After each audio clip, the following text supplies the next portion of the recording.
talk about an interview that Kaylee's parents recently did with the interview room, and I will link to the interview room in the episode description.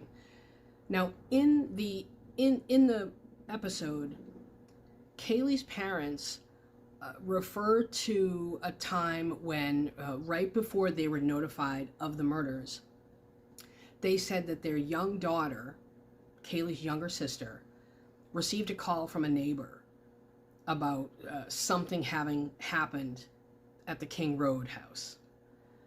Now, the younger sisters, I think at that time was about 16 or 17, a minor. And I don't know why any neighbor of Kaylee's would have the phone number of their younger sister. And I'm not saying it's impossible. I'm just saying that something about that doesn't feel right to me. And maybe it's because earlier, when after the murders, right after the murders, Steve G was talking about how, or maybe it was Christy was doing an interview. One of them said that the coroner spoke to Kaylee's young sister and went into very graphic detail about Kaylee's wounds. And again, I found myself thinking, why would this coroner be talking to a minor? What would be the logistics? What would be the situation where the coroner would be calling a phone that the minor sister would answer? And I know people are going to say, well, it's probably the home phone. And it's totally possible. But I know that and again, this is just me, if I were waiting for a call from a coroner, they have my cell phone. I want to be able to, I don't want to miss that call. It just seems very strange that the coroner would have this conversation with a minor, and that one of the neighbors of the King Road house would also have this conversation with a minor, with a young person. And it's also strange that this conversation would be had with the younger sister, because I remember Kaylee's parents saying they were notified, I think, around 4 or 5 p.m. It's unclear who knew what at that point, other than something had happened. So something about these two claims just don't sit right with me. And I'm probably going to get shit for this, and I own that, but these things feel like, they're creating a narrative where this investigation was handled so poorly. And I know people say, well, it was. If that's your opinion, that's fine. But something about these two claims just doesn't make sense to me. It just doesn't. Why are people talking to this young kid about their sister's brutal murder?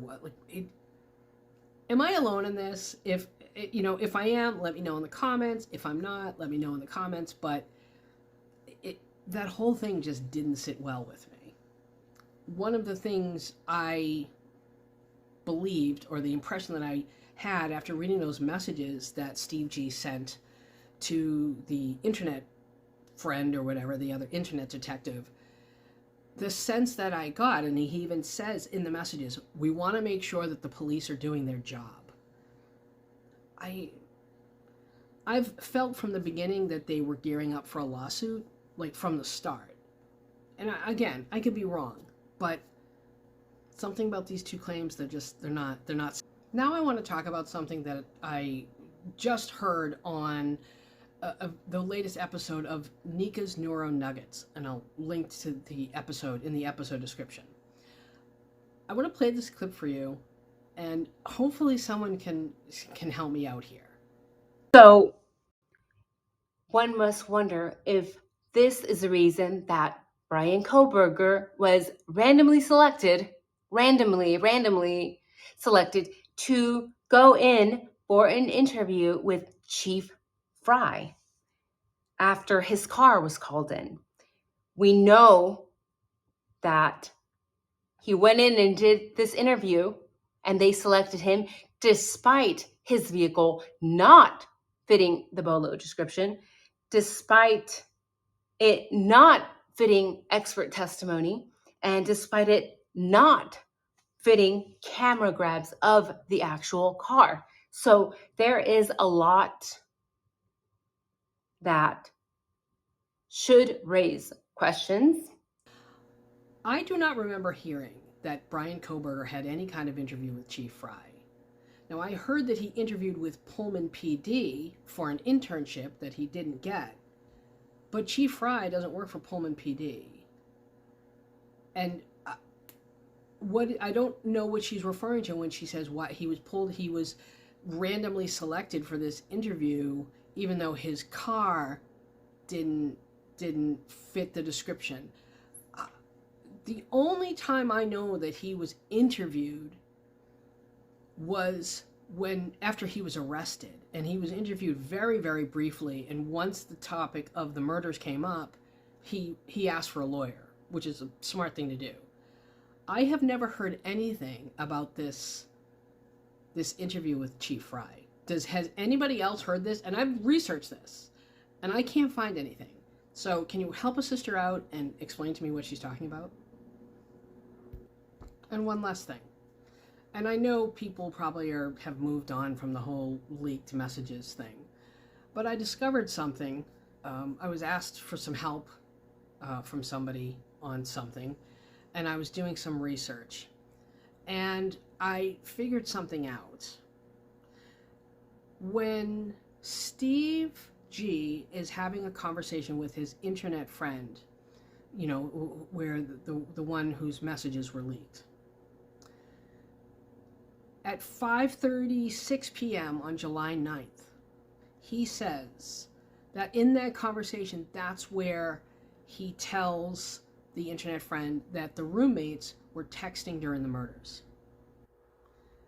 And then at 5:59 p.m. that same night, 25-ish minutes later, JLR tweets this. Something about that just doesn't sit right with me. Kind of like earlier with with Kaylee's parents' interview. I don't see that as being a coincidence. I'm going to keep digging, but I'd love to know what you think about it. Like always, I want to hear your thoughts. Do you think these conversations happened with Kaylee's little sister? Have you heard about this interview that Chief Fry did with Kohberger? And what do you think about the timing of this information coming out or being shared? Let me know in the comments.